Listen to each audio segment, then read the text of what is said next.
as Rahul said, I'm going to talk about networking for engineers. It's not going to be like a comprehensive guide to every networking tactic, but it's really just going to be kind of the story of my career and how networking has played a major role in it. Kind of weird, interesting, unique kind of career progression for me. So uh, we'll talk about kind of principles I've learned along the way from my own experiences, things I've learned from watching people that are really good at networking. I've had the opportunity to be co-founders with some people that are incredible at networking, where I've been able to learn a lot. Hopefully, I can teach you guys a few things and give you guys a few valuable tidbits to help you build your career. So, um, let's see here. So, I guess one thing to just clarify before we get into it, this is not what I am talking about when I talk about networking. This is, I think, what a lot of people think about when they hear the word networking. This is not networking to me.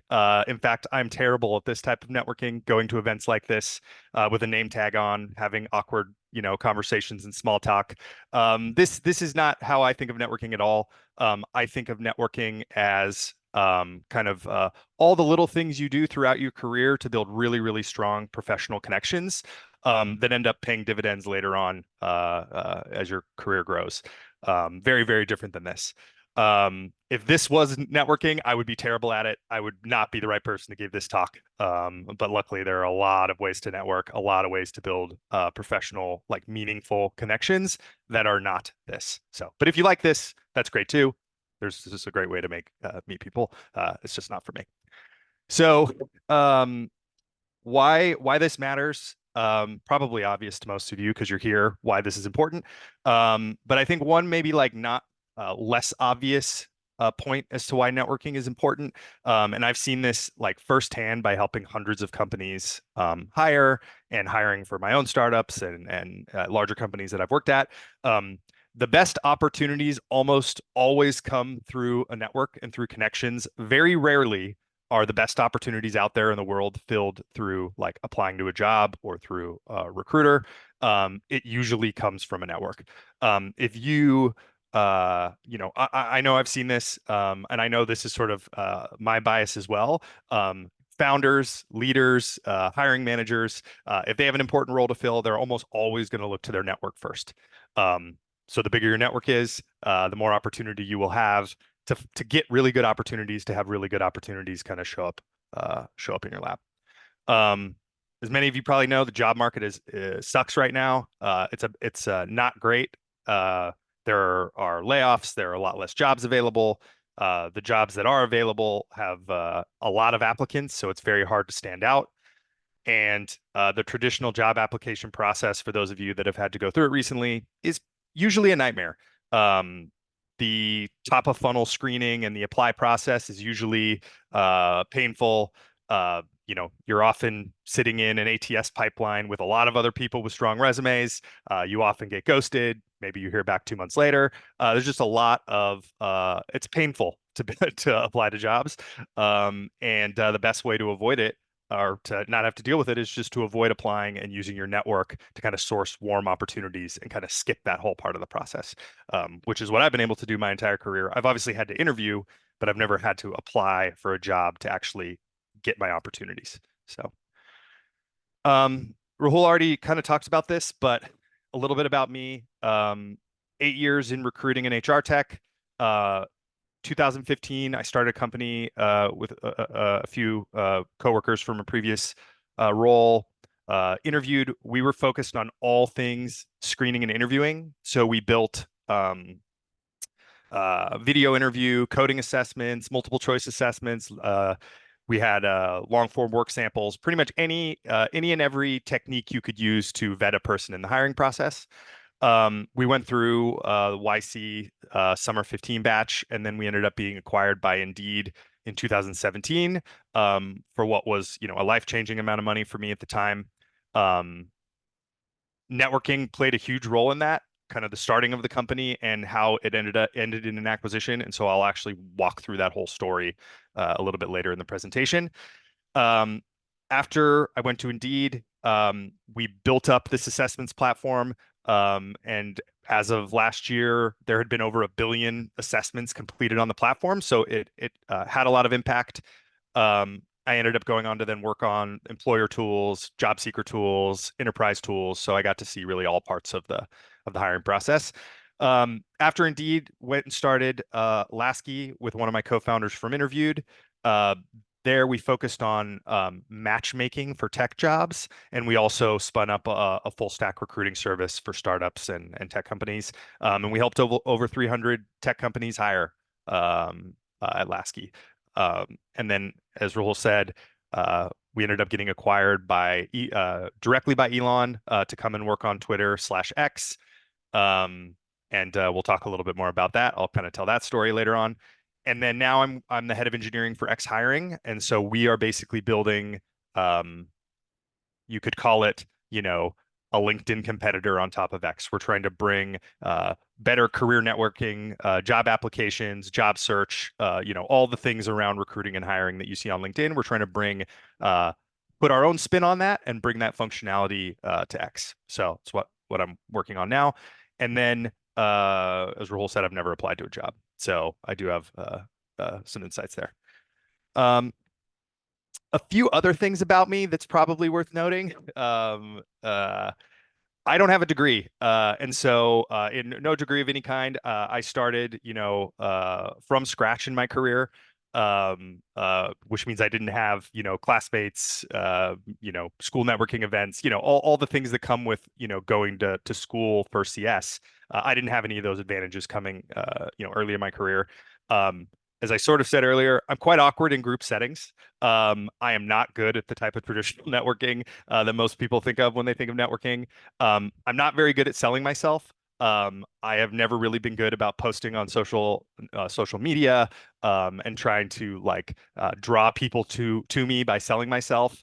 And I've never really participated in open source events or tech communities. So when you read these things, you're probably like, how has this guy ever had a job? Or how have how's he been able to have a job without applying?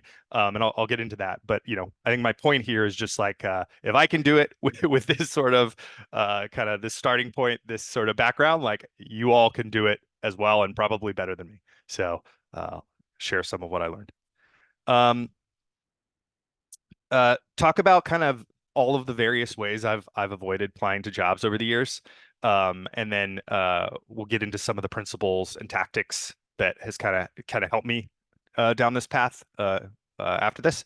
So very, very early in my career, instead of kind of going in the full-time route and applying to jobs, I started by just doing consulting work. That's how I learned how to be a good engineer. Um, two times I found consulting projects through friends and did what I thought was really good work and ended up getting hired. So doing great work through consulting led to a job offer, led to becoming an employee. And then in one of those cases, ended up working there for 5 years, actually becoming the CTO, raising money, managing a team of 60, and all of that started by doing, good work on a consulting project. And then one thing led to another, built up strong connections along the way. A little bit later in my career, I got a job by cold emailing a CEO.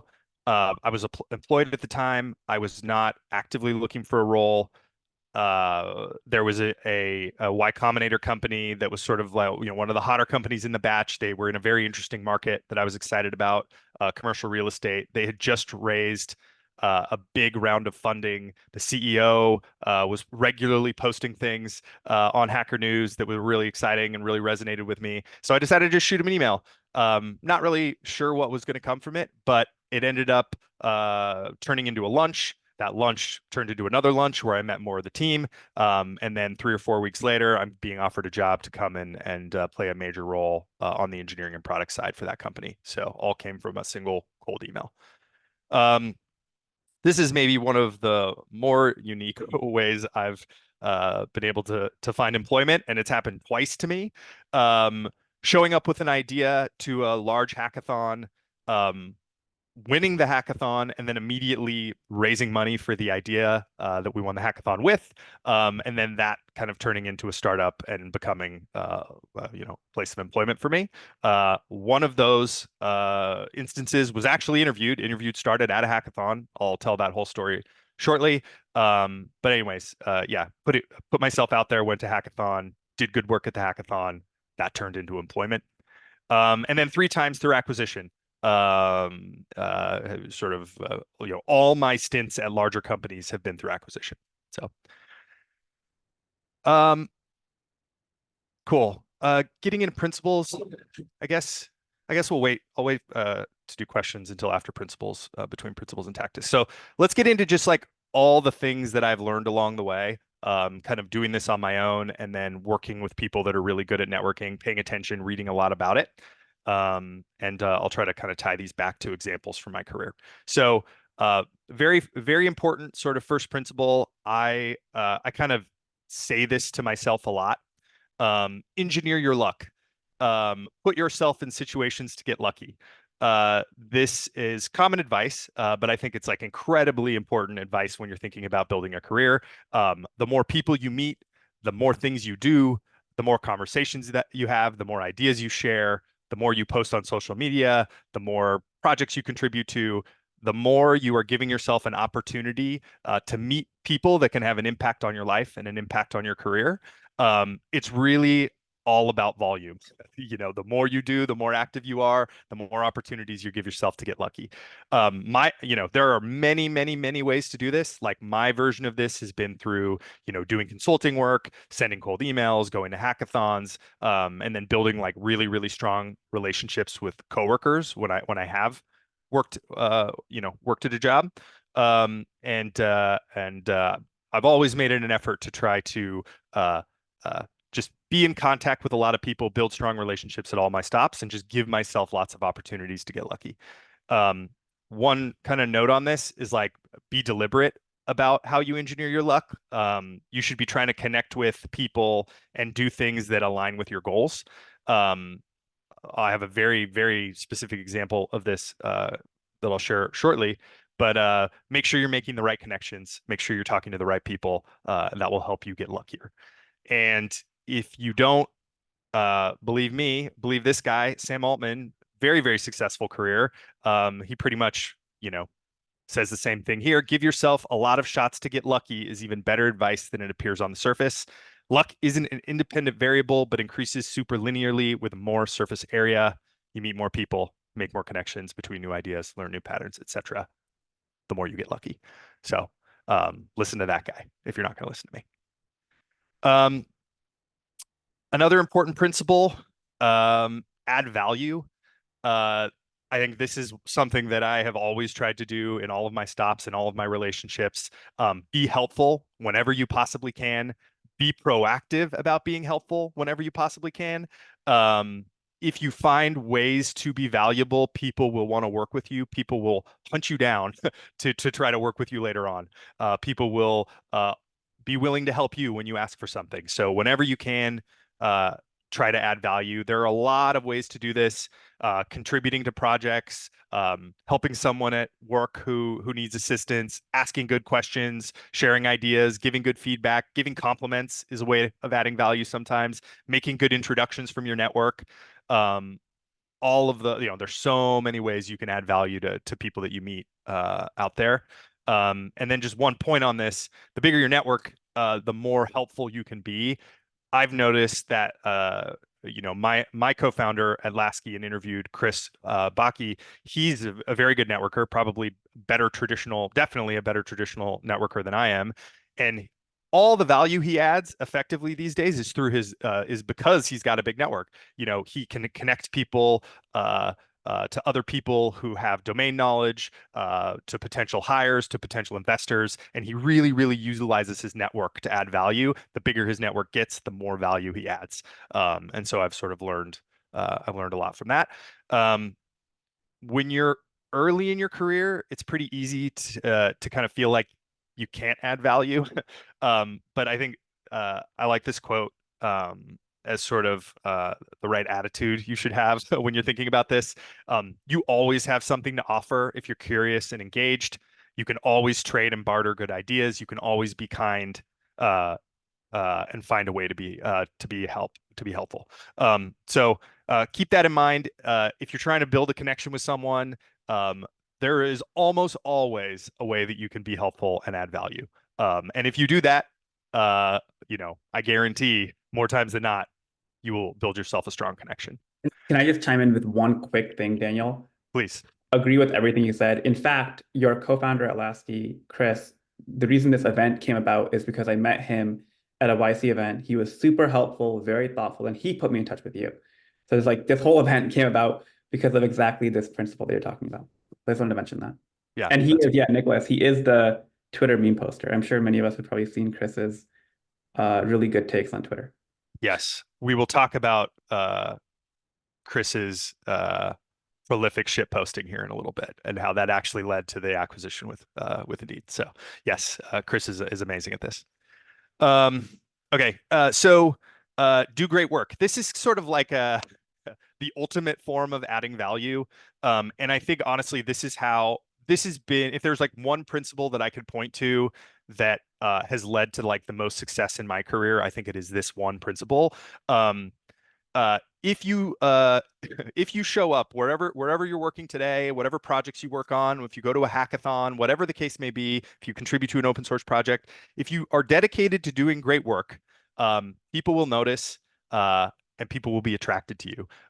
People are attracted to other people that do great work. Um, Almost always. Like I know, like personally, when I work with someone who does great work, I like often like write their name down. I'll talk about this, but I have like a place where I keep people who I want, connections I want to build. And when I encounter someone who does great work, like I make it a point to build a relationship with that person. Those are the sorts of people you want to be working with. If you show up and you do great work, no matter what you do, people will be attracted to you. People will want to work with you. Um, this can also take a lot of forms. This can be doing great work on an open source project, writing a great piece of content, um, doing great work for your employer, building a tool that's impactful, novel. I mean, there's so many ways to do great work and to show people you can do great work. The more you do that, the more you will attract people to you. And then I guess just kind of uh, the point about doing great work for your employer. I think that's a really important one to double down on. I'll talk a little bit more about it, but if you work at a larger tech company or startup with other good people, doing great work is a great way to build connections with those people that will come in handy later in your career. So wherever you can, whenever you can, show up, do great work. I think this has paid dividends for me. Um, and I like this quote about doing great work. I think it's pretty simple and obvious. The best way to get the attention and respect of exceptional people is to do exceptional work like attracts like. So I think that is pretty straightforward, pretty obvious. Do great work whenever you can. Um, uh, Play the long game. This is something that I probably have not done a great job of in my career in some respects, but I have seen people do a great job at it, and I'm working on doing better at this now as I'm trying to like build my network now in the kind of second half of my career. Um, I recommend when people ask me for career advice to be doing like at least one thing every week. Uh, to build your network, to make new connections, to strengthen your existing connections. The worst possible time to network is when you need something. If you need a job, like when you need a job, when you want to sell something, when you're looking to hire someone, right? Like you go out and try to network. It's going to be very obvious that you want something, that you're being transactional. The best time to build your network is now before you actually want something. You'll have stronger connections. You'll be able to get more out of your network if you do it before you actually need something from it. Um, and then be patient, especially early in your career. This takes time. It might be a while before your connections will actually result in you getting lucky in some way. So stick with it, be patient, continue to play the long game. and related to this, kind of said this already, but don't be too transactional.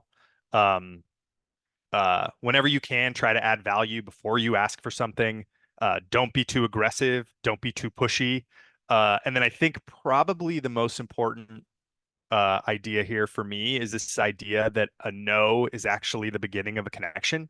Um, I have actually seen this play out. I've seen Chris do this, and other people do this very effectively. Um, if you reach out to someone and you are asking them for something, trying to get their time, whatever the case may be, and you get a no, you've just connected with that person. They're now a connection, right?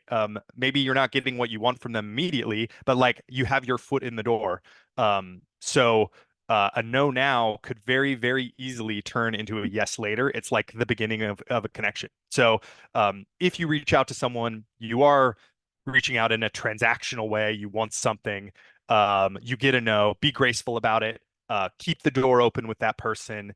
Um, if you are not being transactional, you will notice that your conversion rate will go up dramatically when you're asking for things from your network or making new connections. So whenever you possibly can, avoid being transactional.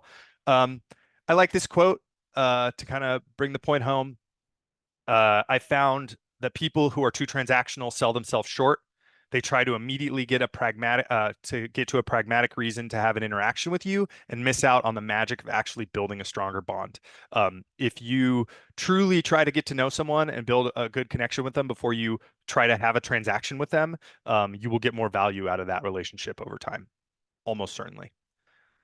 Um, a very, very good way to network without being transactional is to be curious. I actually, I love this. I love this quote, and I'll actually show an example later on in the presentation of how someone kind of connected with me by being curious. Cold outbound message that I received recently. I'll share that with you guys. But this is like a very, very good way to be transactional or to network without being transactional, to reach out to people, to connect with people, genuinely try to learn people from people when you connect with them. There's like a quote that I like that goes something along the lines of like everyone you meet can teach you something, or everyone you meet has an interesting story to tell, or something like that. Um, I think that is a very, very good mindset when you are out trying to connect with people in the professional world.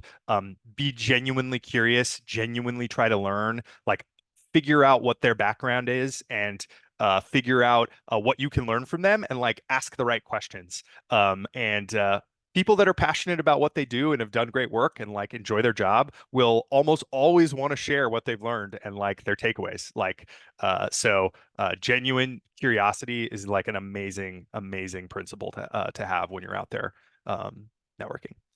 Um, and then finally, for principles, be visible. If you do great work, if you are adding value, people still need to see it. In order for that to sort of help you create connections. I think there's some like very common advice here. Build in public, work in public, learn in public. Um, One thing that I'm trying to work on doing now at X, and now that I have sort of a platform to be able to talk about my work, is to be able to is to try to like ship early and often, um, just so I have more opportunities to talk about things iteratively, like a feature we're building, something we're working on. Um, Put your content out there in the world. X, YouTube, GitHub, Hacker News, into communities like Taro, LinkedIn. Um, be visible. Put yourself out there. Put projects, put things you're learning, questions you have. There's so many ways to do this, but you need to be visible if you want to attract people to you and build a stronger network.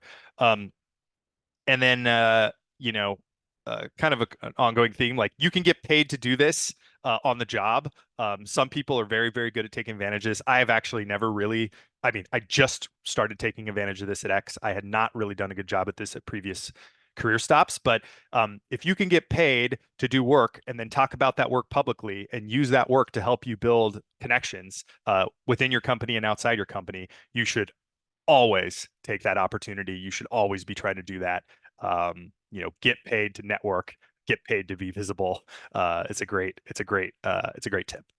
So um, that is that's it on principles. I think I'm gonna just tell a few stories about um how this actually played out for both our Indeed acquisition and the X acquisition. But before I get into that, maybe we can see if there's any questions, Rahul. Yeah, let's do at least one, and then Daniel, I'll let you decide how many more after that. But Okay. so yeah, FYI for people, Albert had this really good idea of a spreadsheet. So instead of putting your LinkedIn in the chat, please instead put it in that spreadsheet so we can keep the chat focused on questions. And then if depending on how much time we have, we might go through some of the raised hands as well. But let's start with the ones in the chat. So Zubair's asking, Daniel, do you have strategies around networking if you are looking for something? Or do you think at that point it's too late? You should have already been building up that relationship, cultivating it ahead of time. But if you are looking for a job right now, what can these people do to get value out of it? Yeah, I don't think it's like a lost cause if you, if you don't have a network and you're actively looking for a job. I think you can still use, the vast majority of the tactics here.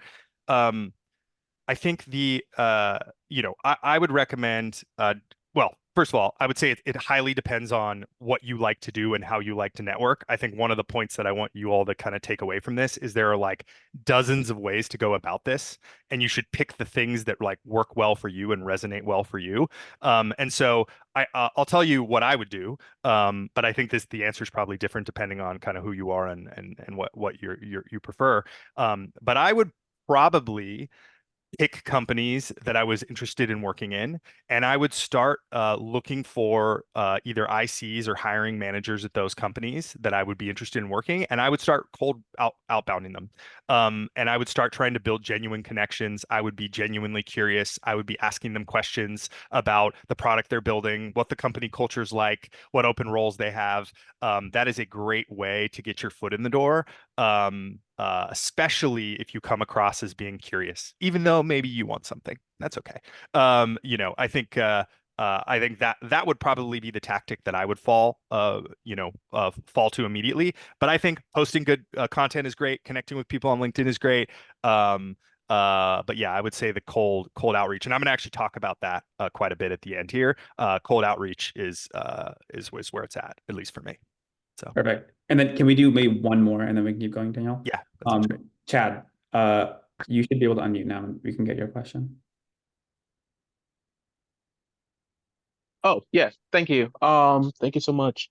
I wanted to ask, could you give examples of what great work is and how people kind of ended up, either getting the opportunity to do that or doing that? Like, just, if you could share a couple of examples, that'd be great.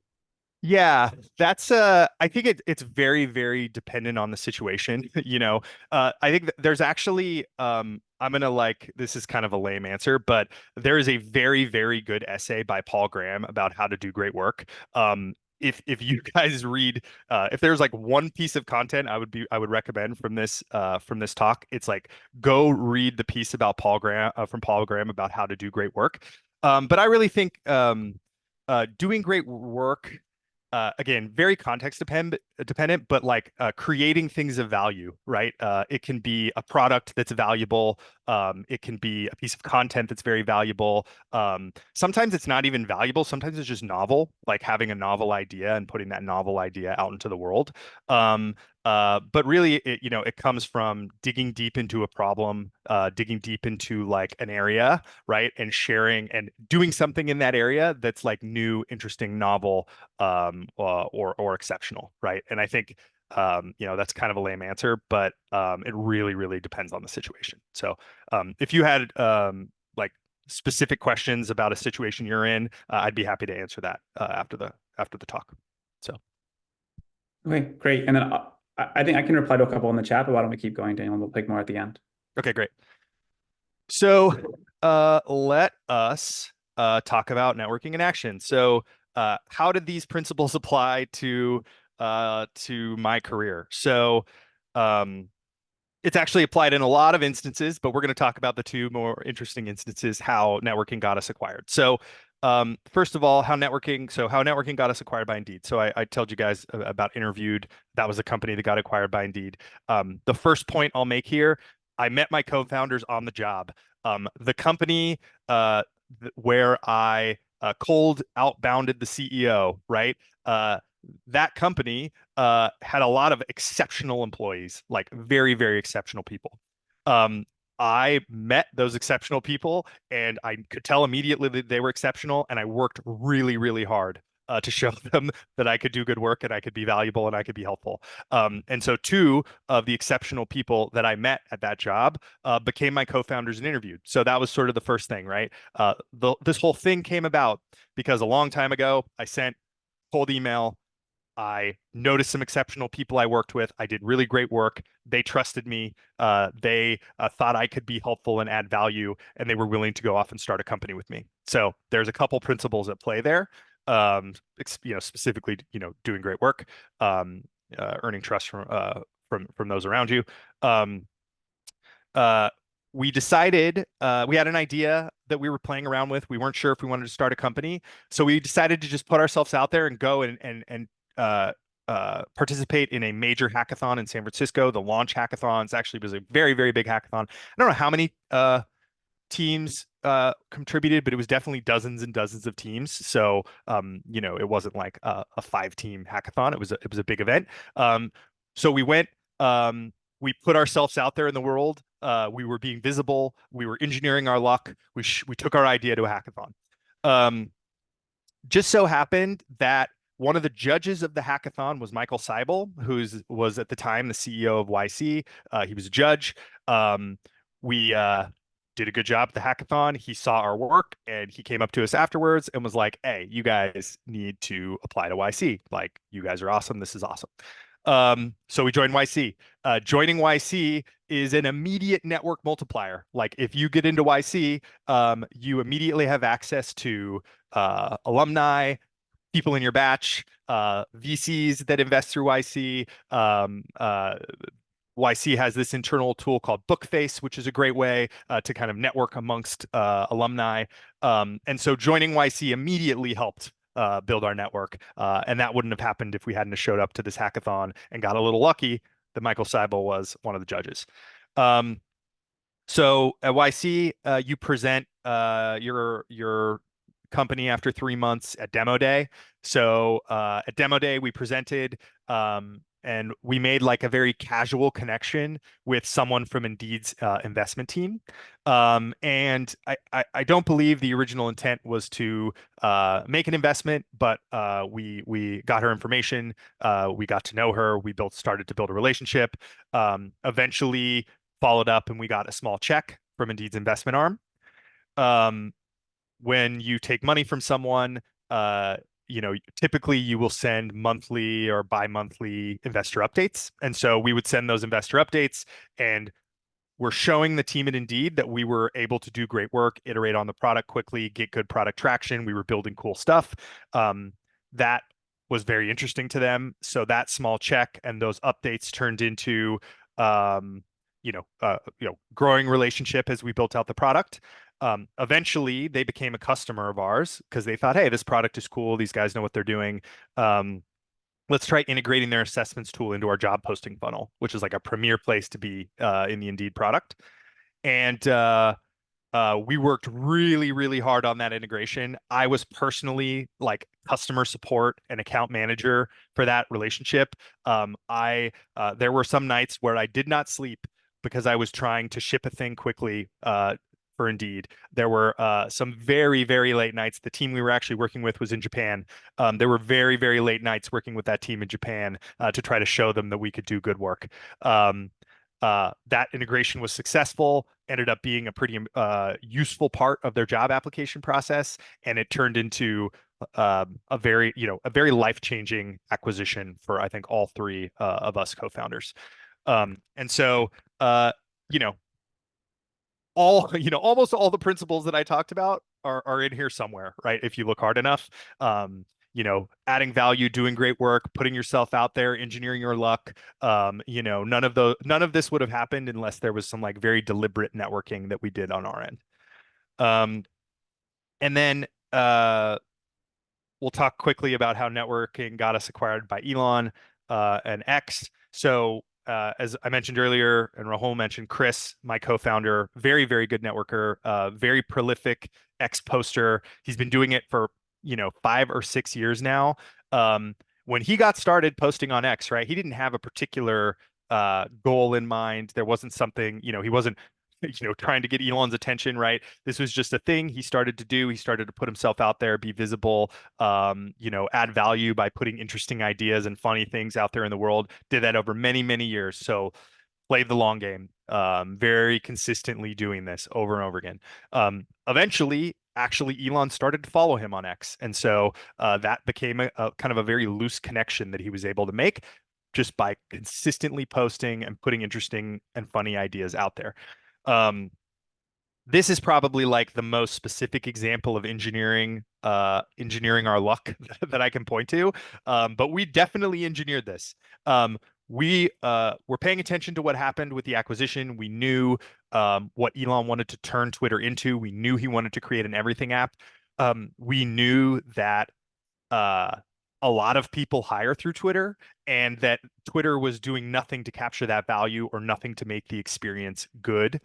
We had actually made a few hires through Twitter at Laskie, and it was completely ton of potential there. It was completely untapped sort of area in the Twitter ecosystem, and so we or Chris basically put together a couple tweets about how Twitter should go after LinkedIn and what the revenue opportunity was, and basically just publicly shared um, ideas, right? Added value, right?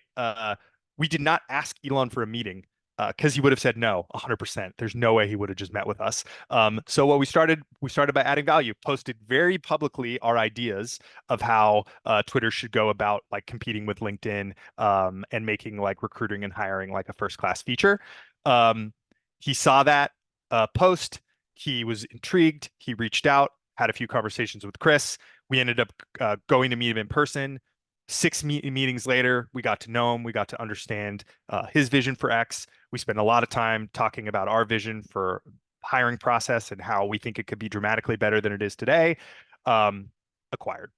So, this was actually like a very compressed process for acquisition. It happened sort of at Elon speed would be kind of one way to think about it. But it would have never happened had Chris not played the long game, consistently posted content, and tried to add value without like asking for something, without being transactional. Just to stress this, like this would have not happened if we tried to approach him or someone at Twitter and be like, hey, you should acquire us to come do this thing. That would have never worked. We had to do it in a way that required us to add value, be patient, and not be super transactional about it. So, lots of other stories for how networking has helped me in my career, but I think those are two of the more interesting ones. So I wanted to share them. Okay. So how are we doing on time?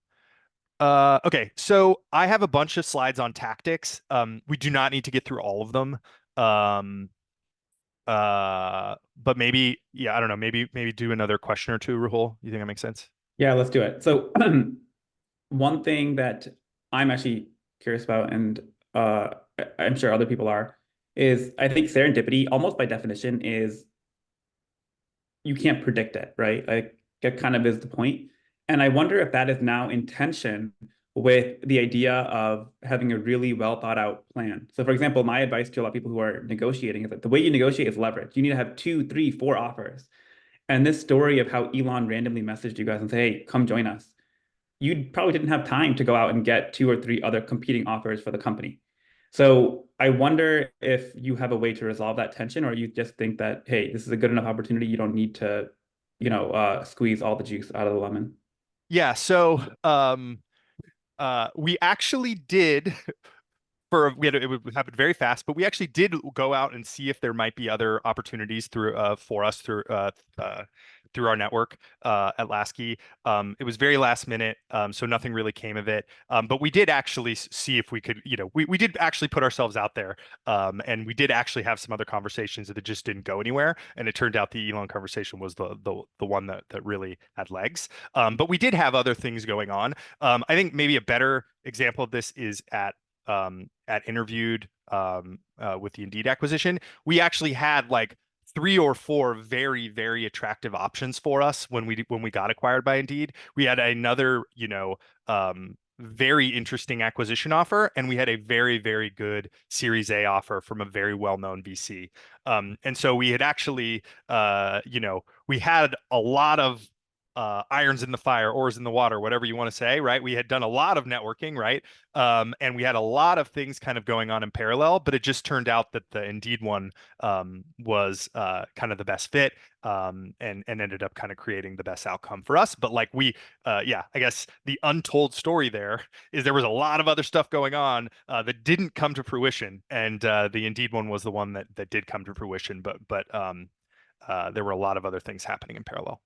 So. Yeah, perfect. And then you move one more quick one. You might cover this, so we can skip it if so. But Rituja had a really great question about how do you have advice about maintaining your network?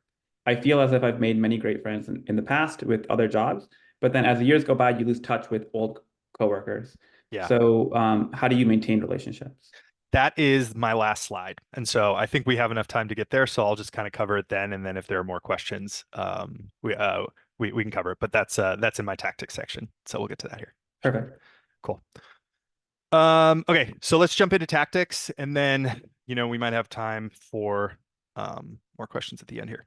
So there's a bunch of obvious networking things. I'm not going to talk about them because they're obvious. Everyone knows about these things. I'm also not an expert in any of these things because I haven't really used them. But like creating content, contributing to open source, attending events, joining communities like Taro. I mean, you guys are already by joining Taro community have taken a huge step in the right direction, showing up here today. Take classes, right? These are all the obvious things that you all should be doing. And if you like doing any of these things, you should absolutely do them. These are all like very, very, very valuable networking tactics. So do them, especially if you like them. I'm going to talk now about the stuff that I've done because I didn't really do any of those things. This I've kind of touched on this point a few times now, but I just want to like really hit this point home. Especially if you work in like a big tech company, and there are like a lot of smart people, a lot of engineers around you. I think that this is like very good advice that everyone should take some form of action on. Get paid to network with your coworkers. Often the best place to network is right around you at your day job, especially at a big tech company.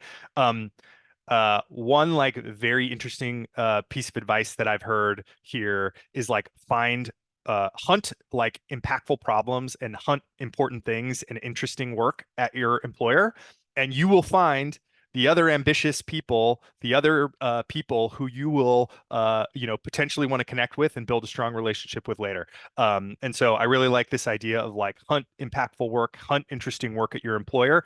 Look around. Those are often going to be the people that you're really going to want to connect with because they'll be able to add some meaningful value to your career later on. You don't need to just do that, right? Like there's smart, motivated, ambitious people everywhere. But finding the important projects is a good little hack there.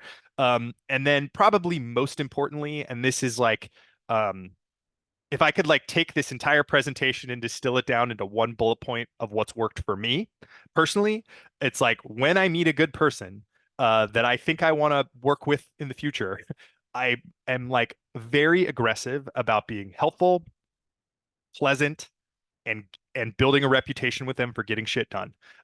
If you meet a person that you think is going to go off and do great things, show them all of these traits, right? Show them that you are helpful. Show them that you are enjoyable to work with and a pleasant person to work with. And most importantly, show them that you have a track record of delivering results, getting shit done, following through on your projects, and being reliable. If you find good people and you do that, and you do some amount of work to maintain that connection over time, more often than not, something interesting will come from that relationship later on. So do this, do this. I encourage you all. Go find like an ambitious coworker, a coworker you might want to work with in the future, and do something to strengthen your relationship with them for the future. Okay, cold outreach. This is probably the tactic, I kind of said this already, kind of the tactic that I like the most for kind of putting myself out there. You'd be surprised how often this leads to connections. Um, uh, there have been multiple times in my career where I've reached out to people that I thought, no way I'm going to hear back from this person, and I did. You would be surprised. So be ambitious with your cold outreach. When you get started, you will probably have something like a 5% response rate. 1 out of 20, 1 out of 10 people will get back to you. The better you get at it, the better your resume looks, the better you get at kind of sending these cold outbound messages. That response rate will go up dramatically over time. I think mine, if I had to guess, I don't actually measure this, but like I would guess it's probably around 50% at this point in my career. If I find someone and I want to like reach out to that person and I approach it correctly by being curious, not being too transactional, being personable, all those things, I feel like, half the time I'm going to get a response back. It's a very, very, very valuable tactic. If you do send cold outreach, keep it short, keep it informal, heavily customize it for the situation, and please, please don't automate it. You will not build meaningful connections with like a large automated sort of outbound campaign. Um, uh, uh, be curious, tailor it to the situation, tailor it to the person. If I see something that looks automated, I delete it like 100% of the time. So do not automate it.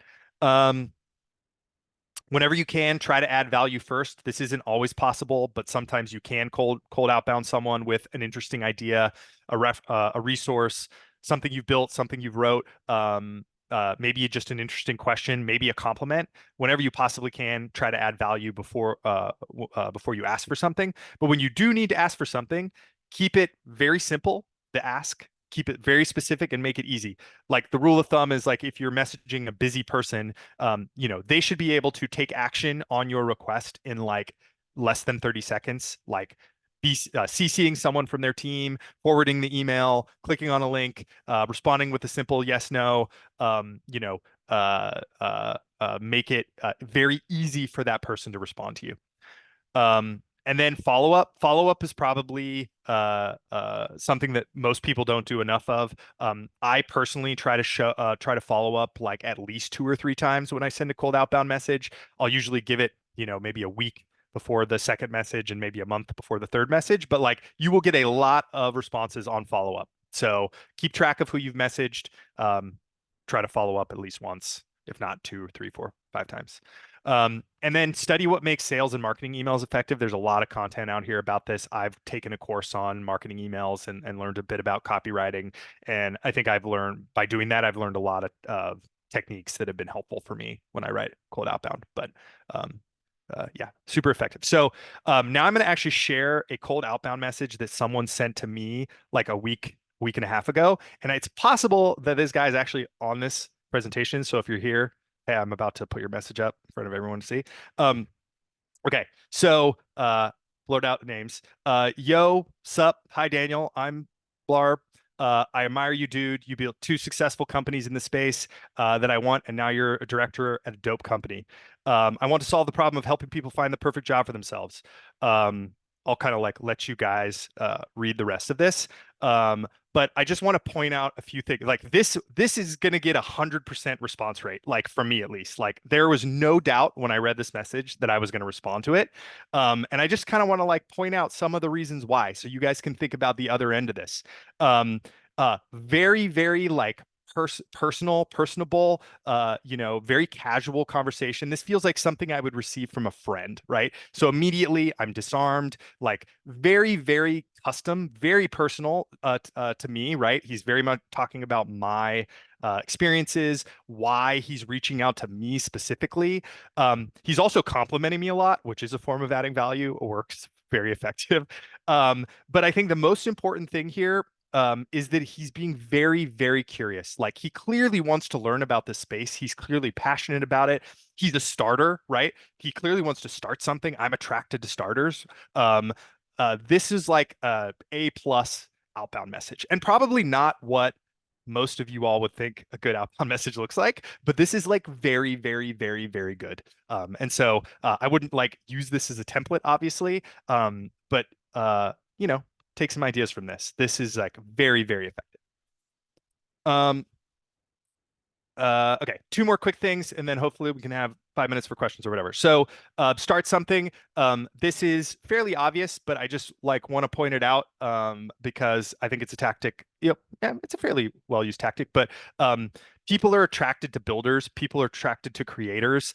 Um, you do not need to create a startup. You do not need to do some like big thing, to attract people to you. It can be a small open source project. It can be a newsletter, an event, a recurring meetup, start a small community, a useful tool, a piece of content. Of course, starting a company is good. There's also a lot of opportunities for you to do this at work. You can start, you can advocate for a new feature, a new product. You can start a working group, a cross-team initiative. You can do an event for your employer. Like there are so many opportunities for you to start something at work to build your relationships and connections there. But I think the point there is just like people are attracted to starters. Start stuff, and you will attract people to you. And then lastly, nurture your network. As a question asked earlier, like it's very easy to forget about all your connections. I do this regularly. And so here's what I actually do, like very specific tactic that I have. I have like a Notion database set up that I use as a very, very lightweight CRM. And I have it's not completely comprehensive, but it's got most of the people that sort of matter right now in my sort of career and people that I want to network with. I have three buckets. I have like strong connections, so people who I have feel like I have built a strong bond with, but I want to make sure that I don't forget about anybody, so I can follow up with them regularly, like at least once a year. I have like weak connections. So people who I've maybe met once, exchanged a message with on X, maybe exchanged a message on LinkedIn. Maybe I've connected with them on LinkedIn, but I haven't actually like met them live or on a video call. And so I have that sort of like weak connections. Those people, I look at that list fairly regularly, and I'm working on trying to like nurture those connections and turn them into strong connections. And then I have like aspirational people that like I do keep a list of people that I run into, whether they write something, whether it's a LinkedIn profile. I like drop I have like a huge list of people that I encounter that I would like to reach out to one day and try to build a relationship with. And so I sort of have this really lightweight CRM that I use for that, and it's been pretty effective. One like this is kind of a cheesy tactic, but I use it and I think it's like it's useful, is like find some excuse to reach out to everybody at least like once every 6 months or once a year. I think like the holidays is a good reason. New Year's is a great reason. Actually, I use New Year's a lot. I send hey, Happy New Year. We should connect in the new year sort of messages to a lot of people in my network. It's no one's ever going to feel that that's like a weird out of place message. But it's a good just excuse to connect with someone. If you know their birthday, reach out to them on their birthday. If you see they have a career milestone, congratulate them on the career milestone. All of those are like little touch points you can have to kind of keep that connection going. And then when you need something or you see a opportunity to add value, that's when you like really engage and have like a more meaningful connection. So, okay. All right. That's the last slide. Last two last quick things. Calls to action. Make me one of your connections. Add me to your network. Find me on X. Follow me. Find me on LinkedIn. Connect with me. Send me cold outreach. There are more people on this call than I was expecting, but I will try to respond to all of your cold outreach. Maybe I don't know if I might be making a mistake by signing up for that. But send me cold outreach, and like I will eventually get back to you. Use me as your guinea pig. Reach out to me. And then I also encourage you to just take one other network related action today. 5 to 10 minutes. Send a cold email, connect with someone on LinkedIn, reply to an interesting post on X, write a piece of content, do something helpful for a coworker, join a community. All those things can help you build connections. So pick one thing, time box it, give yourself 10 minutes and just do it. And then just try to continue to do it once a week at least.